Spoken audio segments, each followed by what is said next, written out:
তাআলার নাম দিয়ে এই আয়াতুল কুরসি শুরু করেছেন।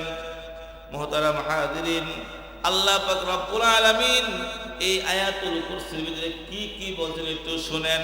কেন এই আয়াতুল কুরসি শ্রেষ্ঠ? আল্লাহ পাক রব্বুল আলামিন বাহিরে খেয়াল করেন না, আমাদের খেয়াল করেন।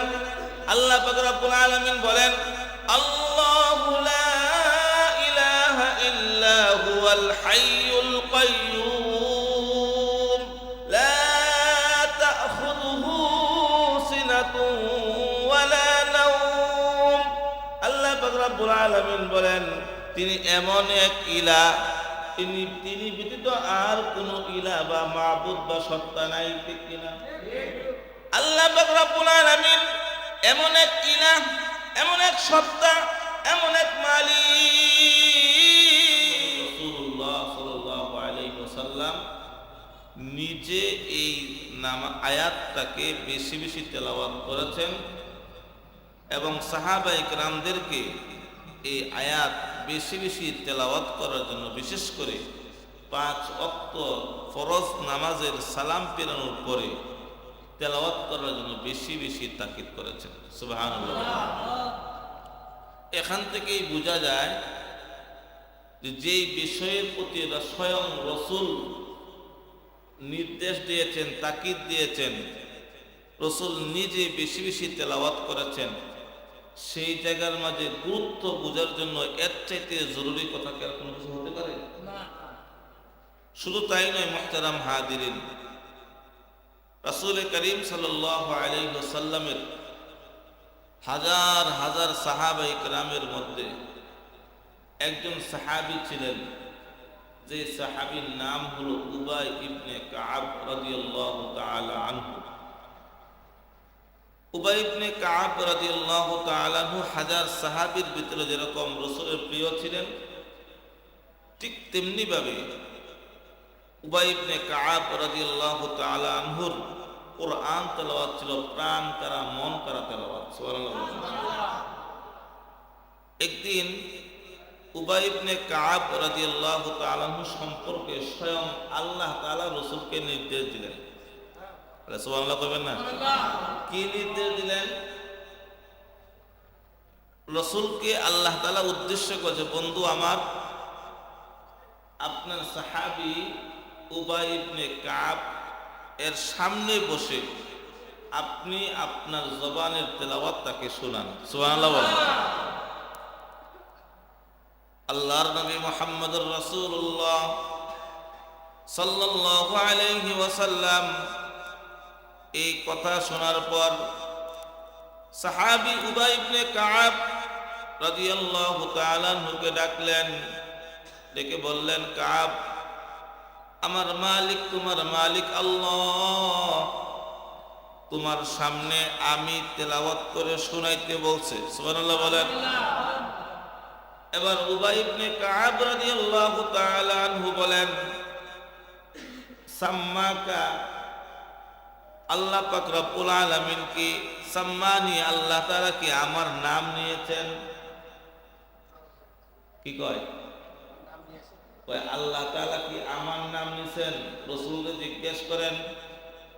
এবার রাসূল সাল্লাল্লাহু আলাইহি ওয়াসাল্লাম উত্তর দেন, হ্যাঁ, সাম্মাকানি, ওগো কাব, আমার মালিক তোমার নাম নিয়ে বলছে যে ওগো মুহাম্মদ, তোমার সাহাবী উবাই ইবনে কাবের সামনে বসিয়া বসিয়া তুমি তেলাওয়াত করার কাব শুনবে। এই কথা বলার পর নবীজির সাহাবী উবাই ইবনে কাব রাদিয়াল্লাহু তাআলা আনহু কাঁদলেন। আল্লাহ তাআলা আমাকে কত পছন্দ করেন, কত ভালোবাসেন, কত মহব্বত করেন। আল্লাহু আকবার। এমন একজন দক্ষ সাহাবী উবাই ইবনে কাব রাদিয়াল্লাহু তাআলা আনহুর ডাক নাম ছিল আবুল মুনজির। সাহাবী উবাই ইবনে কাব রাদিয়াল্লাহু তাআলা আনহুকে ডেকে বলেন, উবাই ইবনে কাব, আতাদরি আইয়ু আয়াতিন মিন কিতাবিল্লাহ, ও উবাই ইবনে কাব, তুমি কি জানো আল্লাহর কোরআনুল কারীমের ৬৬৬৬টি আয়াত আছে। এই আয়াতের মধ্য থেকে সবচেয়ে শ্রেষ্ঠ এবং ফজিলতপূর্ণ আয়াত কোনটি? সাহাবী অন্য 10 জন সাহাবী যেমন উত্তর দিতেন, আমরা তো জানলেও বলি না জানলেও বলি, কথা পায় না। আমার কাছে কেউ মাসলা জিজ্ঞেস করলো, হুজুর এই মাসআলাটা কি, জানি না। এখন চিন্তা করতেছি হাজীবাড়ির মসজিদের বড় হুজুর যদি একটা লামসাম না কই বেচারা কই যায় বলবে কি যে হুজুর তো জানে না। তো এই জানে না এইটা প্রকাশ করার দরকার কি? তাই হোক আর না হোক সত্য মিথ্যা একটা বানায় বইলে দিলাম। আমাদের প্রবণতাটা হলো এমন, ঠিক কিনা? কিন্তু আল্লাহ নবী মুহাম্মদুর রাসূলুল্লাহ সাল্লাল্লাহু আলাইহি সাল্লাম এত দক্ষ ইলমে কিরাত সম্পর্কে দক্ষ সাহাবীকে যখন প্রশ্ন করলেন তুমি কি জানো, আতাদরি আইয়ু আয়াতিন মিন কিতাবিল্লাহি মাকা আযম, 6666 আয়াতের মধ্যে সবচাইতে শ্রেষ্ঠ এবং ফজিলতপূর্ণ আয়াত কোনটি তুমি কি জানো? কথাটা বলার পরে অন্য 10 জন সাহাবীর মতো উবাই ইবনে কাব উত্তর দিলেন, আল্লাহু ওয়া রাসূলুহু আ'লাম, আল্লাহ এবং তার রাসূলই ভালো জানেন। সুবহানাল্লাহ বলেন।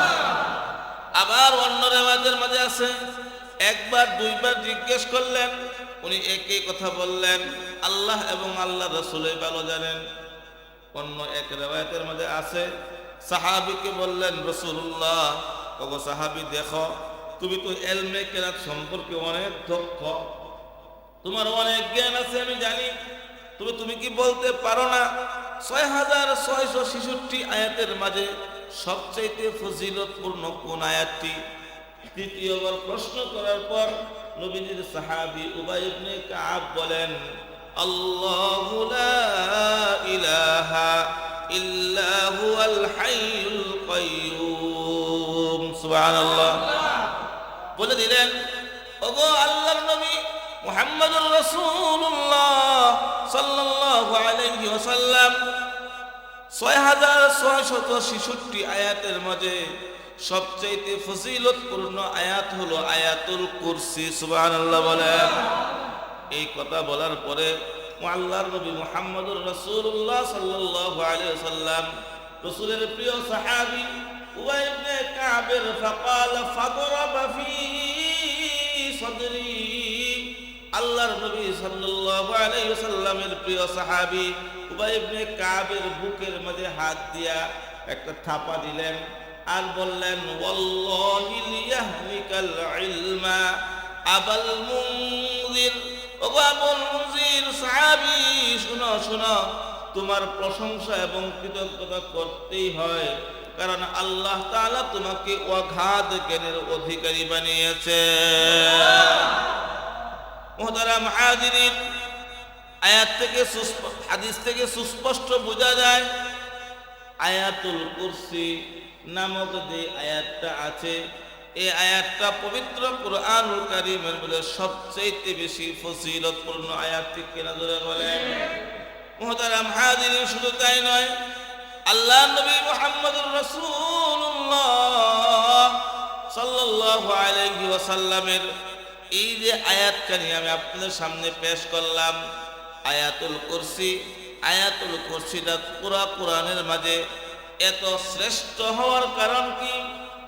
এই ব্যাপারে তাফসীরকারকরা তাফসীর কিতাবের মাঝে লেখেন, আয়াতুল কুরসির এই আয়াতের মাঝে শুরুতেই আল্লাহ তাআলার এমন একটি নাম রয়েছে যেই নামটি তেলাওয়াত করার সঙ্গে সঙ্গে মুমিন মুসলমানের আত্মার মাঝে শান্তি এবং প্রশান্তি লাভ পায়। সুবহানাল্লাহ।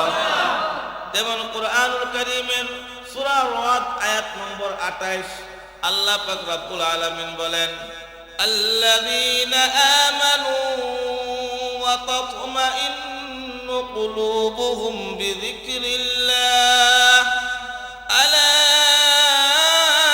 বিযিকরিল্লাহি তাতমাইন্নুল কুলুব।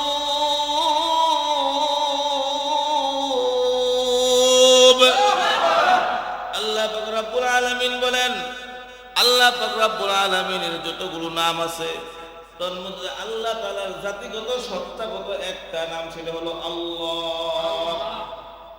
আল্লাহ তাআলার আল্লাহ এই নামটা এত বরকতপূর্ণ নাম, এমন মধুময় নাম, যেই বান্দা যখনই আল্লাহকে আল্লাহ বলে ডাকে, ডাকতে দেরি হয়, বান্দার দিলের মধ্যে শান্তি আসতে দেরি হয় না। সুবহানাল্লাহ।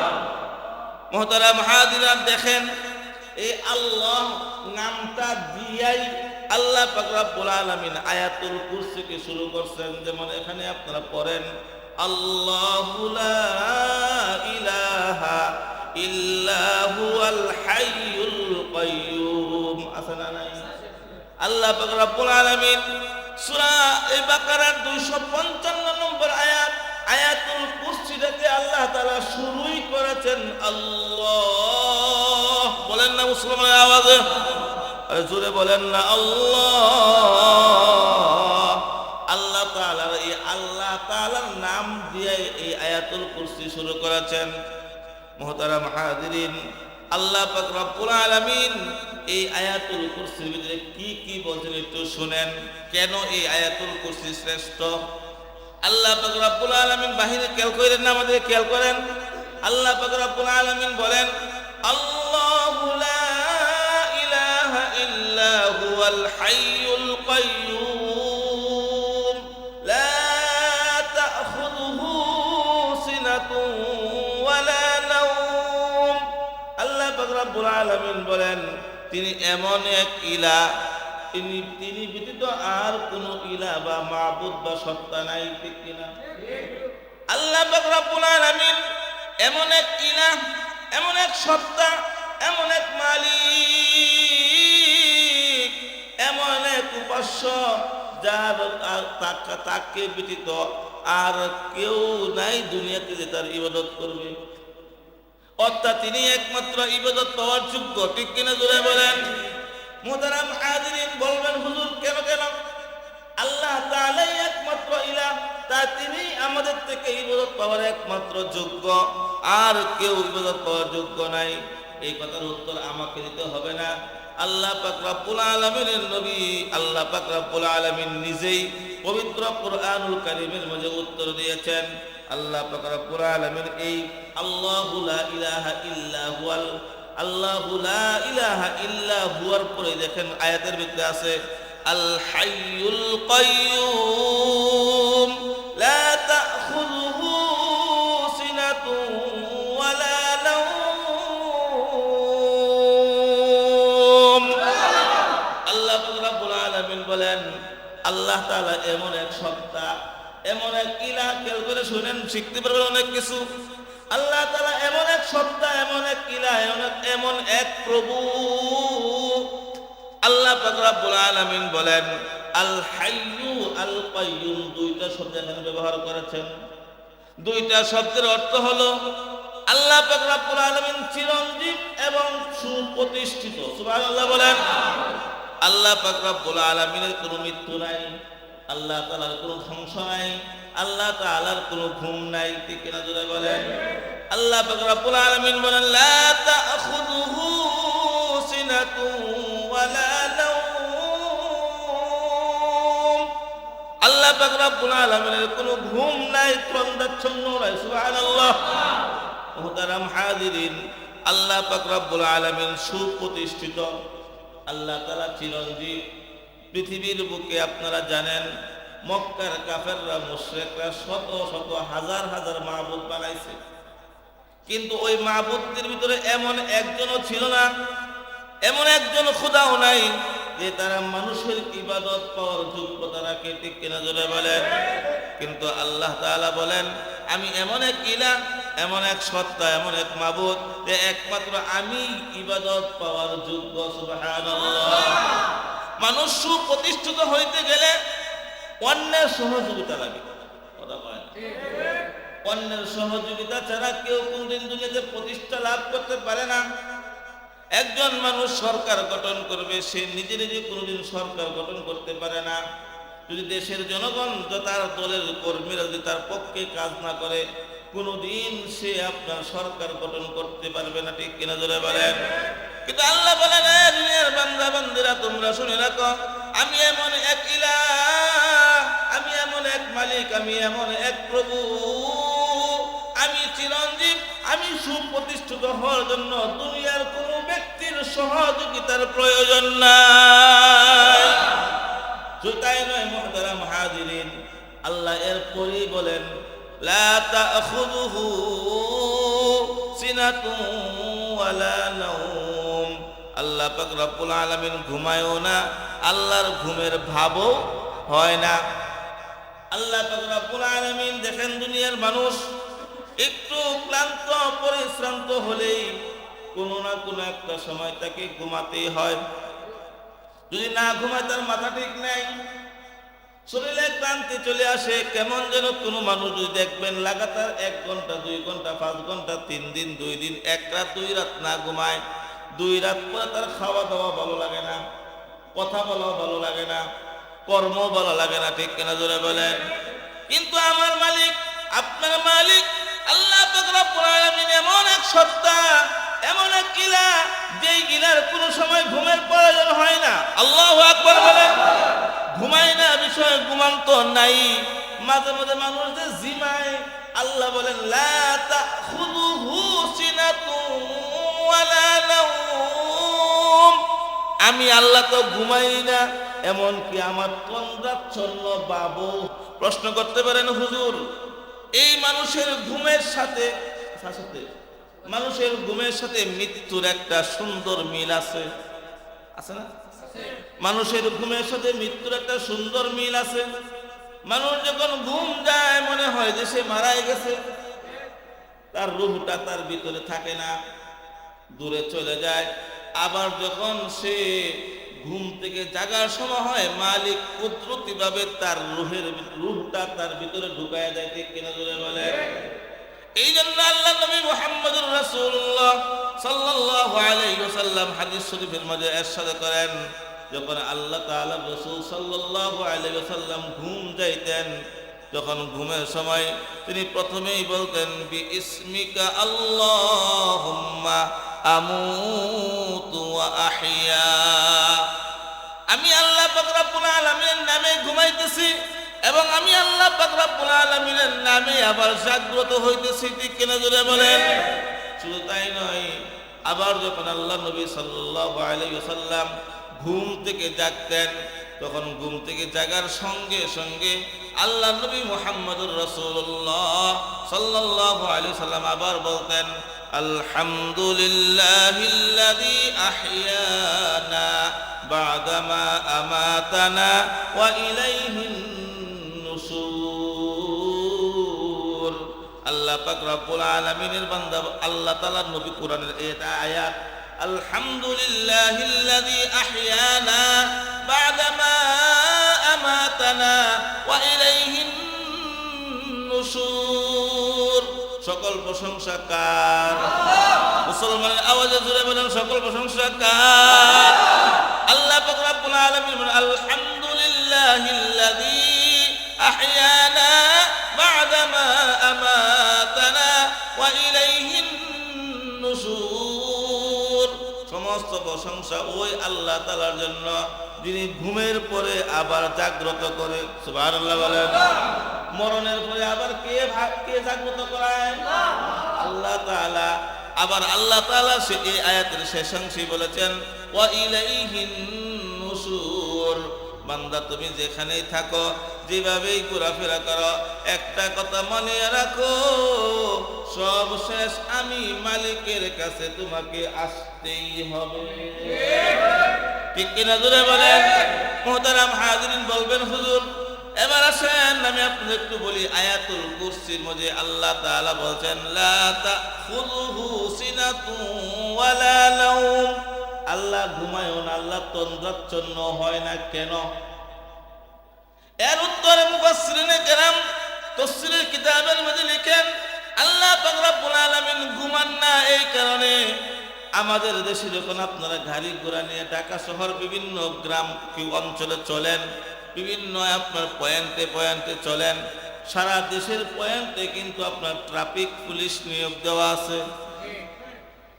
আপনি যেই অঙ্গনে গেলেন, যেই আপনার পয়েন্টে গেলেন, সেই পয়েন্টে যদি ট্রাফিক পুলিশ নিয়োগ দেওয়া না থাকে, সেখানে শৃঙ্খলা ভেঙে পড়ার সম্ভাবনা আছে না নাই?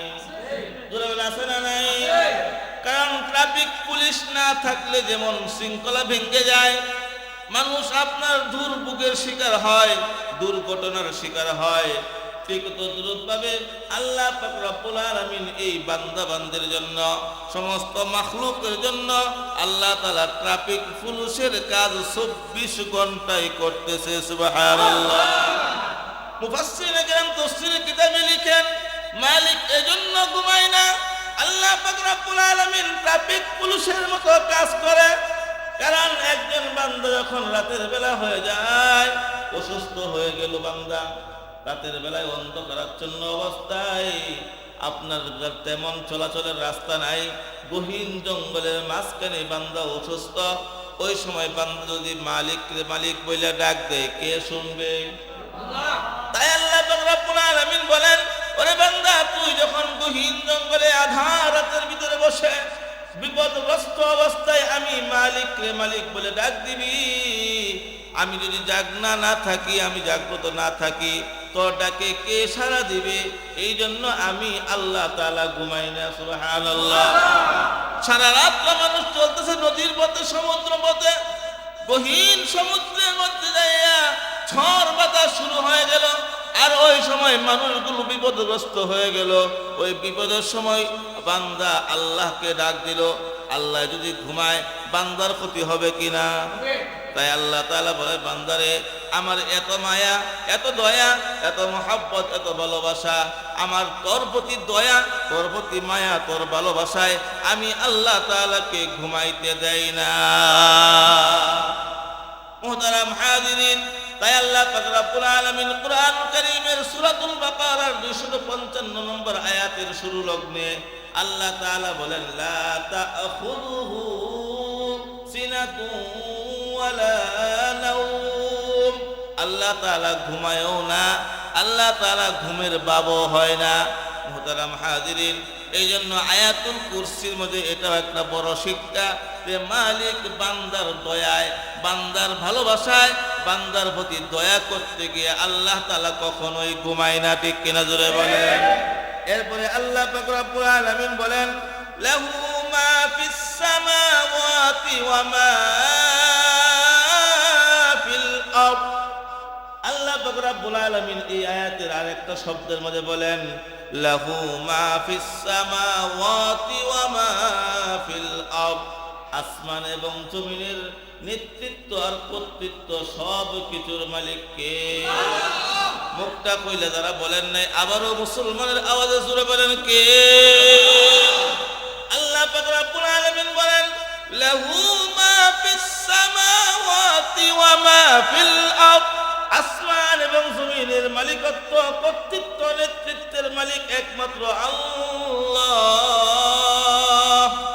মুহতারাম হাজিরিন, কারণ আল্লাহ পাক রব্বুল আলামিন ছাড়া কেউই আসমান জমিনের প্রকৃত মালিকত্ব, নেতৃত্ব, কর্তৃত্বের হকদারিত্ব কেউ হইতে পারে না। এর কারণ হলো আল্লাহ পাক রব্বুল আলামিন কুরআনুল কারীম সূরা মারইয়াম আয়াত নম্বর 93 আল্লাহ পাক রব্বুল আলামিন বলেন, ইন কুল্লু মান ফিস সামাওয়াতি ওয়াল আরদি ইল্লা আতির রহমানি আবদা। আল্লাহ পাক রব্বুল আলামিন বলেন, আসমানে জমিনে, ইন কুল্লু মান ফিস সামাওয়াতি ওয়াল আরদ, আসমানে এবং জমিনে যা কিছু আছে সবগুলোই মালিকের কাছে আসবে গোলামের বেশে। সুবহানাল্লাহ বলেন। কিসের বেশে? সব কিছু আসবে গোলামের বেশে, কেউ প্রভুর বেশে আসার কোনো সুযোগ নাই। এখন এমপি মন্ত্রী দাবি করে, দেশের তারা মালিকানা দাবি করে, ঠিক কিনা জোরে বলেন? অনেক পাওয়ার দেখায়, কিন্তু এই পাওয়ার, সুপার পাওয়ার ওয়ালারাই যখন মালিকের কাছে যাবে তখন আর সুপার পাওয়ার থাকবে না, সুপার লেস হয়ে যাওয়া লাগবে। কথা ঠিক কিনা জোরে বলেন? তাই আল্লাহ পাক রব্বুল আলামিন বলেন, ইন কুল্লু মান ফিস সামাওয়াতি ওয়াল আরদ, আসমানে জমিনে যা কিছু আছে সবগুলোই ইল্লা আতির রহমানি আবদা, সব কিছুই মালিকের কাছে যাবে গোলামের বেশে। আমরা গোলামের ফুত গোলাম খুদাই মাতবুরি কইরা কোনো লাভ নাই, ঠিক কিনা ধরে বলে। মুহতারাম হাজিরিন, আল্লাহ পাক রব্বুল আলামিন শুধু এখানেই শেষ নয়, শুধু আসমান জমিনের নেতৃত্বের কর্তৃত্বের মালিক নয়, এটা তো দুনিয়ার কথা বললেন। আল্লাহ পাক রব্বুল আলামিন পরকালেরও নেতৃত্ব এবং কর্তৃত্বের প্রকৃত অধিকারী, ঠিক কিনা জোরে বলেন। ওরে আমার কথা নয়, আল্লাহ পাক রব্বুল আলামিন এরপরেই বলেন, আল্লাহ পাক রব্বুল আলামিন বলেন, মান যাল্লাযী ইয়াশফাউ ইনদাহু ইল্লা বিইযনি। আল্লাহ পাক রব্বুল আলামিন বলেন, কে এমন আছে, কে এমন আছে হাসরের ময়দানে আল্লাহ পাক রব্বুল আলামিনের কাছ থেকে সামান্য পরিমাণ অনুমতি নিবে? কে এমন আছে আল্লাহ তাআলার কাছে সুপারিশ করবে আল্লাহর অনুমতি ব্যতীত? পারবে কেউই পারবে না। মুহতারাম হাজিরিন, এমনকি স্বয়ং নবী মুহাম্মদুর রাসূলুল্লাহ সাল্লাল্লাহু আলাইহি ওয়াসাল্লামও সেই দিনকার কোনো কথা বলতে পারবেন না। এর আগে একটা কথা বই রয়ে গেছে, সেটা বলি। আল্লাহ পাক রব্বুল আলামিন এখানে বলেছেন আল হাইয়্যু আল কাইয়্যুম। এই দুইটা শব্দ আয়াতুল কুরসির বড় ফজিলতপূর্ণ, কারণ এই দুইটা শব্দকে বলা হয় ইসমে আজম। আনাস রাদিয়াল্লাহু তাআলা থেকে বর্ণিত, আল্লাহর নবী সাল্লাল্লাহু আলাইহি ওয়াসাল্লাম সাথে একদিন আনাস রাদিয়াল্লাহু তাআলা বসে রইলেন। বসে থাকা অবস্থায় এক আল্লাহর বান্দা নামাজ পড়তে আসলেন মসজিদে। নামাজটা সুন্দর করে পড়লেন, পড়ার পরে এবার সে কতগুলা আল্লাহ তাআলার সিফাতি গুণবাচক নাম উচ্চারণ করলেন। গুণবাচক নামগুলো উচ্চারণ করার পরে সব শেষে যখন সে হাত মুখের সঙ্গে মিলাবে, এর আগ মুহূর্তে বান্দা বলে ইয়া হাইয়্যু ইয়া কাইয়্যুম। এই দোয়াটা শুনে রাসূল করিম সাল্লাল্লাহু আলাইহি সাল্লাম বলেন, এই বান্দা যে দোয়া করেছে, যেই শব্দগুলো, যে সব নামগুলো আল্লাহ তাআলা নিয়েছে, নিশ্চিত নিশ্চিত তার দোয়া কবুল হয়ে গেছে। এই শব্দগুলো পাঠ করে রাসূল বলেন, বান্দা আল্লাহর কাছে যা চাইবে আল্লাহ তাআলা তাকে তাই দিবেন। সুবহানাল্লাহ বলেন। তাহলে কেমনে আল্লাহ তাআলা দিবেন, একটু প্রমাণ নেন। আল্লাহ পাক রব্বুল আলামিনের নবী মুহাম্মদুর রাসূলুল্লাহ সাল্লাল্লাহু আলাইহি ওয়াসাল্লাম ইসলামের শুরু যুগে সর্বপ্রথম জিহাদ করেছেন বদরের যুদ্ধ। কিসের যুদ্ধ? বদরের যুদ্ধ করেছেন। সেই বদরের যুদ্ধের সময় আল্লাহর নবী সাল্লাল্লাহু আলাইহি ওয়াসাল্লামের পক্ষে মাত্র লোক ছিল 313 জন, আর কাফেরদের সংখ্যা ছিল 1000-এর অধিক। এই 313 জন যারা মুসলমান ছিল, এদের কোনো অস্ত্র ছিল না, শস্ত্র ছিল না। এক কথায় সহজে বুঝেন, যুদ্ধ করার মতো যতগুলো সরঞ্জাম দরকার তাদের কিছুই বলতে গেলে কিছুই ছিল না। আর অপরদিকে কাফের সৈন্যদের যা যা দরকার যুদ্ধ করার মতো তাদের অবস্থা সব কিছু ছিল। হযরত আলী রাদিয়াল্লাহু তাআলা আনহু বলেন, যুদ্ধ শুরু হয়ে গেল, যুদ্ধ চলতেছে। আলী রাদিয়াল্লাহু তাআলা আনহু বলে, আমি মাঝে মধ্যে যুদ্ধ করি, আবার মাঝে মধ্যে যুদ্ধের ময়দান থেকে দৌড়াইয়া আমি একটা ঘরের কাছে এসে দেখি আমার নবী, আপনার নবী মুহাম্মদুর রাসূলুল্লাহ কি করে। সুবহানাল্লাহ। মজার ঘটনা, আল্লাহ নবী সাল্লাল্লাহু আলাইহি ওয়াসাল্লামের এই সাহাবী আলী রাদিয়াল্লাহু তাআলা আনহু দৌড়াইয়া রাসূলের কাছে আসে, উকিতে দেখে যা যুদ্ধ চলতেছে অপর দিকে, আর এই দিকে রাসূলুল্লাহ সাল্লাল্লাহু আলাইহি ওয়াসাল্লাম সিজদার মধ্যে যাইয়া আল্লাহ রাসূল সাল্লাল্লাহু আলাইহি ওয়াসাল্লামের কাছে বলে, ইয়া হাইয়্যু ইয়া কাইয়্যুম। বলেন না, ইয়া হাইয়্যু ইয়া কাইয়্যুম। বারবার বলে। আলী রাদিয়াল্লাহু তাআলা বলেন, আমি রাসূলের দৃশ্য দেখে আবার জিহাদের ময়দানে চলে যাই। জিহাদ করলাম, আবার জিহাদ করে আবার একটু পরে আসি, আয়েশা দেখি আবার রাসূলুল্লাহ সাল্লাল্লাহু আলাইহি ওয়াসাল্লাম সিজদারত অবস্থায় আবার ইয়া হাইয়্যু ইয়া কাইয়্যুম বলে। আবার আমি চলে গেলাম যুদ্ধের ময়দানে। কিছুক্ষণ পর আবার যুদ্ধের ময়দান থেকে দৌড়াইয়া রাসূলের কাছে আসি, আয়েশা দেখি আল্লাহ রাসূল সাল্লাল্লাহু আলাইহি ওয়াসাল্লাম আবার বলে ইয়া হাইয়ু ইয়া কাইয়ুম। আলী রাদিয়াল্লাহু তাআলা বলেন আল্লাহ রাসূল সাল্লাল্লাহু আলাইহি ওয়াসাল্লাম আল্লাহ পাকের কুদরতি কদমে সিজদারত অবস্থায় এই নামগুলো বারবার জপতেছিল। আর এদিক থেকে যুদ্ধ আল্লাহ তাআলা সমাপ্ত করে দিলেন মাত্র 313 জন সাহাবীর বদৌলতে। ইমানি বলিয়ান এত শক্তি ছিল, ইখলাস এত সুন্দর ছিল, আর রাসূলুল্লাহ এদিকে এত সুন্দর করে দোয়া করতেছিল। এই দোয়ার ভিতরেই আল্লাহ তাআলা কাফেরদের বিরুদ্ধে ইসলামকে বিজয় দান করেছেন। তাই আয়াতুল কুরসির এই আল হাইয়ু আল কাইয়ুম থেকে একটা বড় শিক্ষা হলো, কেউ যদি দোয়া করে দোয়ার মধ্যে বলে আল হাইয়ু ইয়া কাইয়ুম, বলেন না মুক্তা কইলা ইয়া হাইয়ু ইয়া কাইয়ুম, কেউ যদি এই শব্দগুলো এই হরফ এই দুইটা নাম যদি কেউ নিয়ে দোয়া করে আর আল্লাহর কাছে হালাল ভাবে বান্দা যা চাইবে আল্লাহ তাআলা তাকে তাই দিবেন। যেভাবে বদরের ময়দানে আপনার নবী আমার নবী মুহাম্মদুর রাসূলুল্লাহ সাল্লাল্লাহু আলাইহি সাল্লামকে আল্লাহ তাআলা দিয়েছেন। সুবহানাল্লাহ।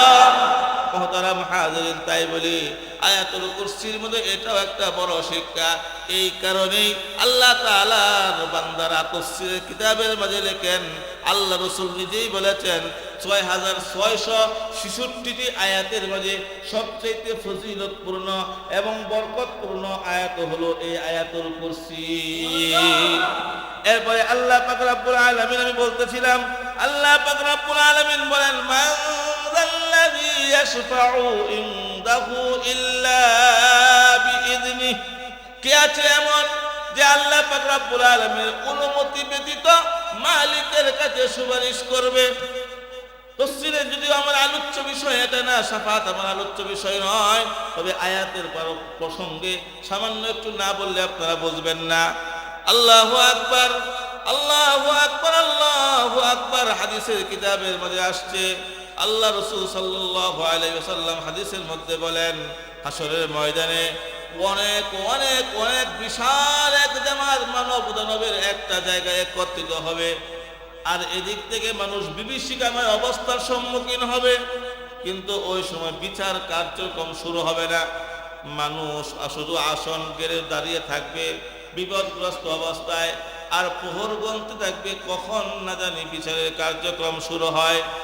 মানুষ যখন অতিষ্ঠ হয়ে পড়বে, এক পর্যায়ে মানুষকে বলবে শোনো, আমরা তো অনেক কষ্টে আছি, চলো না আমরা একটু যাই আমাদের আদি পিতা আদম আলাইহিস সালাতু ওয়াস সালামের কাছে।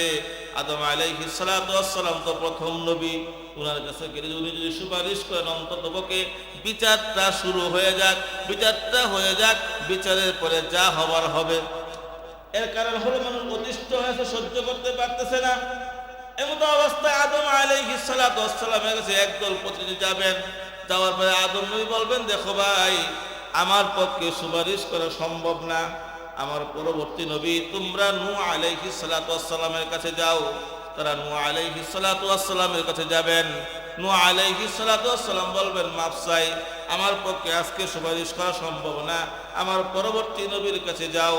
সেখান থেকে তারা ব্যর্থ হয়ে ঘুরে আবার যখন ইব্রাহিম আলাইহিস সালাতু ওয়াস সালামের কাছে যাবেন, এবার ইব্রাহিম নবীকে বলবেন আমাদের জন্য একটু সুপারিশ করুন, বিচার কার্যক্রম শুরু হয়ে যাক। ইব্রাহিম আলাইহিস সালাতু ওয়াস সালাম বলবেন না, আমার পক্ষে আজকে সুপারিশ করা সম্ভব না, তোমরা আমার পরবর্তী নবীর কাছে যাও। এবার পরবর্তী নবীর কাছে তারা যাবে।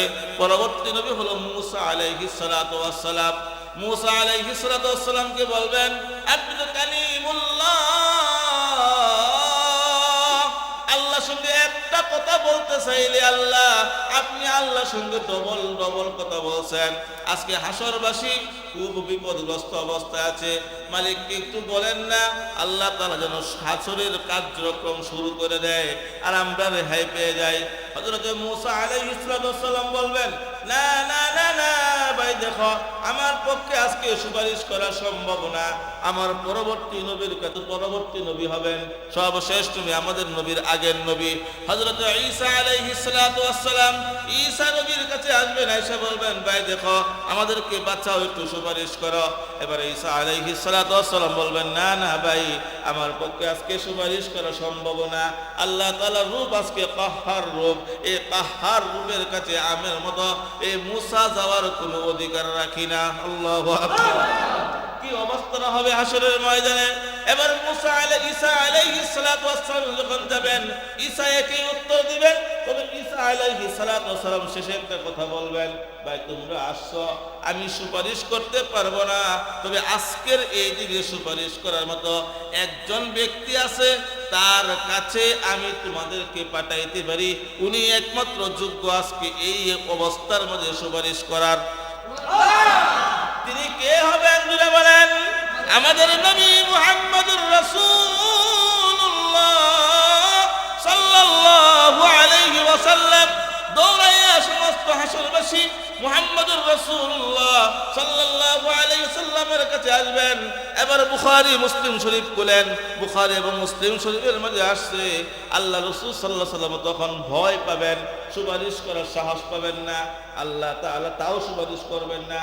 আল্লাহ পাক রব্বুল আলামিন নবীকে বলবেন, অনুমতি দিলাম সুপারিশ করো, কিন্তু অনুমতি দেওয়ার পরেও উনি সুপারিশ করতে শুরু করবেন না।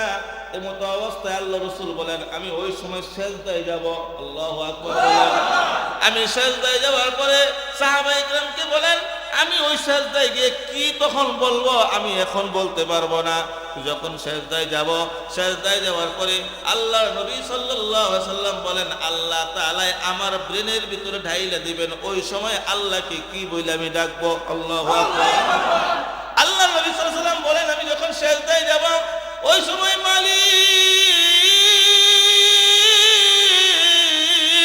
আয়েশা বলবেন, ইয়া মুহাম্মদ, ওগো মুহাম্মদ তোমার মাথা উঠাও, আজকে তোমার মাথা নিচু থাকবে না, আজকে তোমার মাথা নিচে থাকতে পারবে না। এই কারণে, কারণ তুমি দিনের জন্য দুনিয়াতে বহু মাথা নথি স্বীকার করেছ, আজকে সমস্ত হাসরবাসীর মাথা থাকবে নিচে, আর তুমি মুহাম্মদের মাথা থাকবে সবার উপরে। এমত অবস্থায় আল্লাহ নবী সাল্লাল্লাহু আলাইহি সাল্লামের মাথাকে উঠানো হবে। এবার মুহাম্মদুর রাসূলুল্লাহ সাল্লাল্লাহু আলাইহি সাল্লাম যখন এই কথাটা বলবেন, আল্লাহ নবী সাল্লাল্লাহু আলাইহি সাল্লাম মাথা উঠাবেন আর আল্লাহ পাক রব্বুল আলামিন অনুমতি দিবেন। ওগো নবী, আপনি চান, যা চাইবেন আমি আজকে তা দেব, আপনি যা সুপারিশ করবেন আমি তা কবুল করব। সুবহানাল্লাহ। তাই আল্লাহ পাক রব্বুল আলামিন সংক্ষিপ্ত করে বললাম, হাসরের ময়দানে আল্লাহ তাআলার নেতৃত্ব, আল্লাহ তাআলার কর্তৃত্ব শুধু দুনিয়ার মধ্যে না, পরকালেও আল্লাহ তাআলার কর্তৃত্ব রয়েছে। এমন কর্তৃত্ব হাসরের ময়দানে বান্দা তো দূরের কথা, নবীরাও পর্যন্ত তখন স্তম্ভিত হয়ে যাবে, কেউ সাহস পাবে না আল্লাহর কাছে বিরার জন্য। আর ওই সময় একমাত্র আপনাদের আমাদের কান্ডারি এই দুনিয়াতেও কেঁদেছেন ৬৩ বছর পর্যন্ত, কবরে শুয়ে শুয়েও কাঁদতেছেন সেই নবী মুহাম্মদুর রাসূলুল্লাহ। সেই নবী কিন্তু আমাদের একমাত্র সখন কান্ডারি হবে, সেই নবীর কারণেই কিন্তু আমরা জান্নাতে ঢুকতে পারবো। ঠিক কিনা জোরে বলেন? তাই আল্লাহ পাক রব্বুল আলামিন বলেন, মান যাল্লাযী ইয়াশফাউ ইনদাহু ইল্লা বিইযনি। কে এমন আছে গো যে আল্লাহ তাআলার অনুমতি ছাড়া আল্লাহ তাআলার কাছে কে সুপারিশ করবে? এই জন্য মুহতারাম হাজিরিন, আল্লাহ পাক রব্বুল আলামিন নেতৃত্ব আর কর্তৃত্ব সব জায়গায় আছে। ঠিক কিনা জোরে বলেন? শুধু তাই নয়, আল্লাহ পাক রব্বুল আলামিন এমন এক জ্ঞানীর জ্ঞানী। আল্লাহ পাক রব্বুল আলামিন দুনিয়ার খবর জানেন, পরকালের খবর জানেন, এমন কি আল্লাহ তাআলা এমন ইলমের অধিকারী। আল্লাহ পাক রব্বুল আলামিন রাতের আধারে, মনে করেন সুন্দরবনের ভিতরে লক্ষ লক্ষ গাছ রয়েছে, সেই গাছের থেকে একটা পাতা পাইকা জমিনে পড়ছে, আমি জানি না, আপনি জানি না, কিন্তু জানে কে? জোরে বলেন, কে জানে? আল্লাহ পাক রব্বুল আলামিন এত বেশি জ্ঞানের অধিকারী। বান্দা কে কোন জায়গা থেকে অসুস্থ হইল, কে সুস্থ হইল, কে কোন জায়গায় চলে, কিভাবে চলতে পারে না, এই সব কিছুর জ্ঞান একমাত্র কার? আল্লাহ পাক রব্বুল আলামিন বলেন, মা তাসকুতু মিন ওয়ারাকাতিন ইল্লা ইয়ালামুহা। আল্লাহ পাক রব্বুল আলামিন বলেন একটা গাছের পাতাও যদি কোথাও থেকে কোথাও পড়ে যায় সেইটার খবরও কে জানেন। এই জন্য মুহতারাম হাজিরিন, আল্লাহ তাআলা দেখে না, আল্লাহ তাআলা শুনে না, বিষয়টা কি এমন? তাহলে নামাজ না পড়ছি রাতেই তো ফজরের সময়, কেউ তো দেখে নাই, আল্লাহ তো দেখে নাই, বিষয়টা কি এমন? কাজে মুহতারাম হাজিরিন, গুনাহ করব প্রকাশ্য করব না গোপনে করব, তো গোপনে করলে কে দেখবে? যদি মুমিন হও তাহলে এই কথার ভয় যদি অন্তরে থাকে, গোপনে আরো বেশি বেশি ইবাদত করা দরকার। এই কথা বলেন না কেন? মুহতারাম হাজিরিন, এই হলো আয়াতুল কুরসির ভিতরে সংক্ষিপ্ত আমি কয়েকটা কথা বললাম। এবার আসেন আমি আপনাদেরকে একটা ঘটনা শোনাই। আয়াতুল কুরসি কুরআনুল কারীমের ভিতরে এই কারণেই শ্রেষ্ঠ। আয়াতুল কুরসির ভিতরে আল্লাহর কর্তৃত্ব, নেতৃত্ব, আল্লাহর ক্ষমতার পূর্ণাঙ্গ বিবরণ এই আয়াতের মধ্যে যেভাবে এসেছে অন্য কোনো আয়াতের মধ্যে এইভাবে আসে নাই। এই কারণেই আয়াতুল কুরসি কুরআনুল কারীমের 6666 আয়াতের মধ্যে সবচেয়ে শ্রেষ্ঠ। এবার এই আয়াতুল কুরসি তেলাওয়াত করলে দুনিয়ার মধ্যে কোনো লাভ নাই। দুনিয়ার কি লাভ? আল্লাহু আকবার। আল্লাহ নবী সাহাবী আবু হামজা রাদিয়াল্লাহু তাআলা আনহু বলেন, আল্লাহ নবী সাল্লাল্লাহু আলাইহি ওয়াসাল্লাম রমজান মাসের ভিতরে নবীজির প্রিয় সাহাবী আবু হুরায়রা রাদিয়াল্লাহু তাআলা আনহুকে পাহারাদার বানাইলেন। যাকাতের গোয়াম আসতেছে, যাকাতের মাল। আবু হুরায়রাকে বললেন, আবু হুরায়রা, এই যে যাকাতের মালগুলো আসতেছে এগুলো তুমি প্রতিদিন রাতের বেলায় পাহারা দেবা, যেন কোনো ধরনের চুরি চামারি না হয়। এবার আল্লাহ নবী সাহাবী পাহারা শুরু করলো। এতে রাতে তখন ফজর আসে, বেলাল রাদিয়াল্লাহু তাআলা আনহু তখন আযান দেয়। এই জিনিসটা দেখার জন্য তিনি শুধু সূর্য পূর্ব দিকে তাকিয়ে থাকে, বুঝেন নাই মনে হয়। এবং হঠাৎ করে রাতের সুবহে সাদেকের আগ মুহূর্তে গমের দিকে তাকায় দেখে একজন চুল বেটা চুলের বেশি আয়সা খুব বেশ তাড়াহুড়া কইরা গম ভেজের ভিতরে বইরা নিয়ে যায়। আবু হুরায়রা দৌড়ায় আসলেন, এসে বললেন, কে গো তুমি? এ তো যাকাতের মাল, আমাকে আল্লাহ রাসূল পাহারাদার বানাইছে, আর আমি থাকতে তুমি মাল চুরি করে নিয়ে যাবা, এটা তো কশ্চিন কালেও সম্ভব না। এবার ওই চোরে বলে, ভাই দেখেন আমি অনেক গরিব মানুষ, আমি সচরাচর চোর না, মাঝে মাঝে কলমের কুচায় কাউয়া কাদের মধ্যে টুটো চুরি করি। কথা কয় না? আমি সচরাচর চোর না, আমি চেষ্টা চোর না, আমি ওই যে স্বরাষ্ট্রমন্ত্রী আসাদুজ্জামান বৈশা বৈশা বেশি বেশি টিহার এই বস্তা বইরা এটাকে চুর পাইনি, ভদ্র চুর। কথা কয় না? কি চুর? ভদ্র চুর। একটাও আপনার চুর না, আসলে কি বাটপার, ডাকাত। কি এটা চুর কয় না ডাকাত কয়? দেশটার 12টা বাজায় দিছে। কথা কোন ঠিক কিনা ধরে বলেন? এরপরেও ষড়যন্ত্র চলতে আছে। এত খাইলো, এত চুরি করলো, এরপরেও এত পেট পড়ে না। এখন হাসিনা ভারত গেছে, ওই বয়া বয়া একবার হিন্দু দিয়া, একবার শ্রমিক লীগ, একবার রিক্সা লীগ, একবার কুত্তা লীগ, একবার এই ফুটবল লীগ, এই লীগ সেই লীগ দিয়া পুরা দেশটারে অস্বস্তি করে উড়াইছে। কথা বল নাকি? তবে হাসিনার এই কথা ভালো করে জেনে রাখা দরকার। পৃথিবীর ইতিহাসে 83 জন রাষ্ট্রপ্রধান নিজ দেশ থেকে পলায়ন করেছে। আজ পর্যন্ত পৃথিবীর কোন পাঠা ইতিহাসের মধ্যে একথা লেখা নাই পলায়া যাওয়ার পরে ওই রাষ্ট্রপতিরা লাশটা দেশ হয়েছে। যেটা তো দূরের কথা, লাশটাও তোমার খোদার কসম করে বলছি দেশে আসতে পারবা না। আর হিন্দুদেরকে ভালো করে বলি, ইসকনের লগে মিলা তোমরা মুসলমানকে দোষারোপ করার জন্য দেশটাকে একটা অস্থিতিশীল পরিবেশ সৃষ্টি করার জন্য পায়তারা করতেছ। এই ষড়যন্ত্র মুসলমান রুখে দেবে। কারণ হিন্দুদের জেনে রাখা দরকার, এটা বাংলাদেশ ভারত নয়। কথা কয় না কে? এটা কোন দেশ? এখানে ফজরের সময় আজান হয়, সকাল হয় আজানের মাধ্যমে, রাত হয় আজানের মাধ্যমে। রাত 3টার পরে এদেশের মাটি বাংলাদেশের ভূখণ্ডে লক্ষ লক্ষ হাফেজে কুরআন আল্লাহর কালাম তেলাওয়াত করে হাজারো হাজারো মানুষ চোখের পানি ধরে আল্লাহর দরবারে কাঁদে। আর এই দেশের হিন্দুরা আমাদের মুসলমান ভাইকে হত্যা করে তোমরা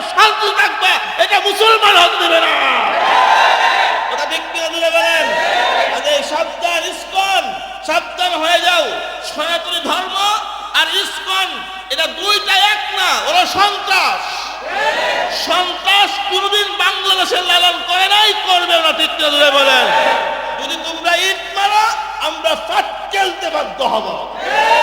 মুসলমানের রক্ত নিয়ে চিনিমিনি খেলবা। সাইফুল ইসলাম আলিফ তার কি দোষ ছিল বলেন? তার কি দোষ ছিল? এই নবযুগের তরুণ একজন আইনজীবীকে যেইভাবে আদালত চত্বরে নির্মমভাবে হত্যা করা হয়েছে, কোন মুসলমান দেখলে তার চোখে পানি আটকাতে পারে না। আর সন্ত্রাসী করবা, অথচ 5ই আগস্টের রাতের দিয়ে শুরু করে দীর্ঘদিন পর্যন্ত তোমাদের হিন্দু ধর্মদের মন্দিরগুলো, গির্জাগুলো, মূর্তিগুলো আমরা পাহারা দিয়েছি। কারণ আমরা কখনোই দাঙ্গাকে বিশ্বাস করি না। আমরা চাই সম্প্রীতির বন্ধন, ভালোবাসার বন্ধন। তুমি তোমার ধর্ম পালন করবা, আমি আমার ধর্ম পালন করবা, এখানে কোনো ভেদাভেদ নাই। কিন্তু মনে রাখো, সন্ত্রাসী করলে তোমার জায়গা বাংলাদেশে হবে না। কথা ঠিক কিনা জোরে বলেন? এই জন্য মুহতারাম হাজিরিন, আল্লাহ আমাদেরকে বুঝার তৌফিক দান করুন। জোরে বলেন আমিন। প্যারে হাজিরিন, বলতেছিলাম হযরত আবু হুরায়রা রাদিয়াল্লাহু তাআলা আনহু বললেন, এই ভাই তুমি কেন আসছো চুরি করার জন্য? ভাই দেখো আমার অনেকগুলো সন্তান, আমার ঘরে খাবার নাই, কাজে আমি তোমাকে বলতেছি আমাকে একটু ছাইরা দাও, আমি আজকের পরে আর কোনদিন চুরি করতে আসুন না। এই দিনটা চলে গেল। রাসূল সাল্লাল্লাহু আলাইহি ওয়াসাল্লাম ফজরের নামাজের সময় এসে বললেন, ওগো আবু হুরায়রা, তোমার ওই সুর সাহেবের কি খবর? আবু হুরায়রা তো হতভম্ব, কি ব্যাপার? আমি সুর করলাম না, আল্লাহ রাসূল কেমনে জানে? আল্লাহু আকবার বল। আবার রাসূলুল্লাহ সাল্লাল্লাহু আলাইহি ওয়াসাল্লাম বলতে বললেন, আল্লাহ রাসূল, আমি তো সুরকে ধরছিলাম, কিন্তু সুর খুব মায়া দেখাইলো, তাই আমারও দয়া হইল, তাই আমি সুরকে ছেড়ে দিলাম। কয় দেখবা হে মিথ্যা কথা বলছে, সামনে আবার খুব অচিরে আসবে। আবু হুরায়রা কয় ঠিক আছে ইয়া রাসূলুল্লাহ, আজকে রাতে আমি কোমরে গামছা বাইন্ধে আবার তারামু দেখি সে কেমনে আসার কেমনে চলে যায়। আল্লাহু আকবার।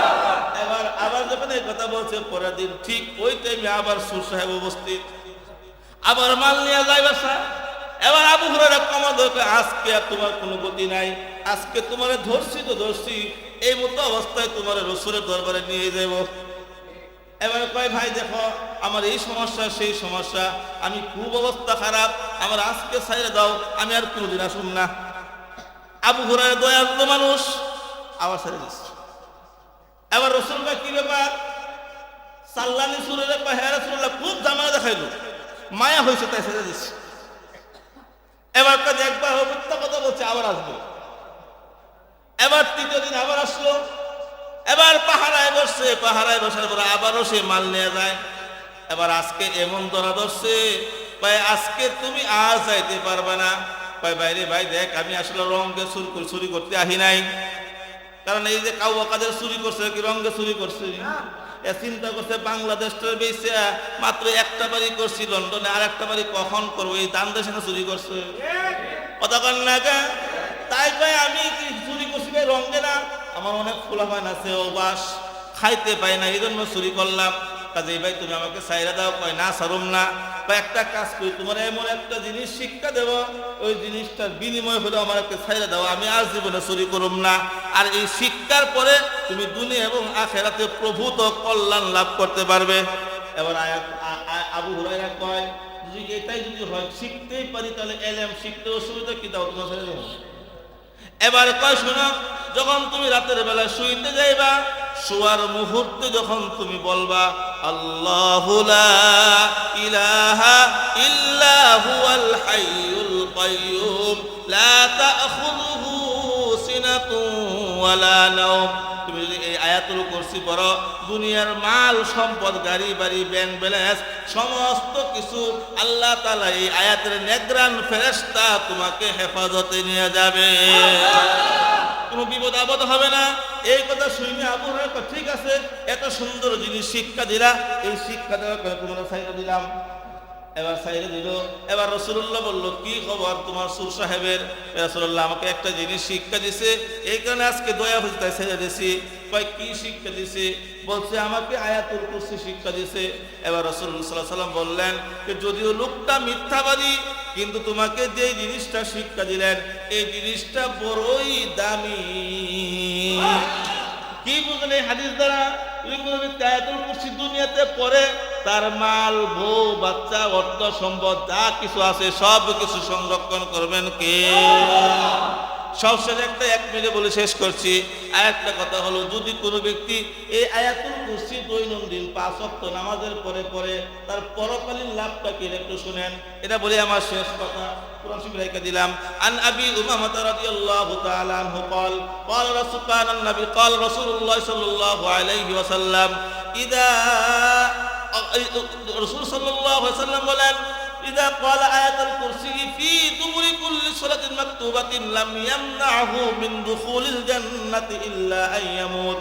আল্লাহ রাসূল সাল্লাল্লাহু আলাইহি ওয়াসাল্লাম বলেন, কোন বান্দা যদি 5 ওয়াক্ত ফরজ নামাজের পরে একবার করে 5 ওয়াক্ত প্রত্যেক ফরজ নামাজের পরে একবার করে আয়াতুল কুরসি তেলাওয়াত করে, ওই ব্যক্তির পুরস্কার হইল একমাত্র জান্নাত। মৃত্যু ব্যতীত তাকে জান্নাতে ঢুকবে, আর কোনো প্রতিবন্ধকতা নাই। তাহলে মুহতারাম হাজির বলে শুনেন তো, বলেন তো দেখি, আমি সংক্ষিপ্ত করে এই যে আয়াতুল কুরসির কথা বললাম, আয়াতুল কুরসি পড়া দরকার আছে না নাই? কোরআন শরীফ শিক্ষা দরকার আছে না নাই? এই জন্য আজ থেকে আমার আজকের আলোচ্য বিষয় আপনাদের সামনে পেশ করার মানেই হলো যে আমরা প্রত্যেকটা মুমিন মুসলমানের হৃদয়ের মাঝে অন্তত পক্ষে 4টা সূরা, সূরা ফাতিহা সহ 5টা সূরা, ঠিক কিনা জোরে বলেন, আর আয়াতুল কুরসিটা অন্তত পক্ষে আমাদের দিলে থাকে। কথা কন না কে? জান্নাতে যাইতে চান কেনা কেনা দিয়ে ইনশাআল্লাহ, ইনশাআল্লাহ শান্ত, ইনশাআল্লাহ। আল্লাহ পাক রব্বুল আলামিন আমাদের সবাইকে আয়াতুল কুরসি উপরে আমল করার তৌফিক দান করুন। আমিন। ওয়া আখিরু দাওয়ানা আলহামদুলিল্লাহি রাব্বিল আলামিন।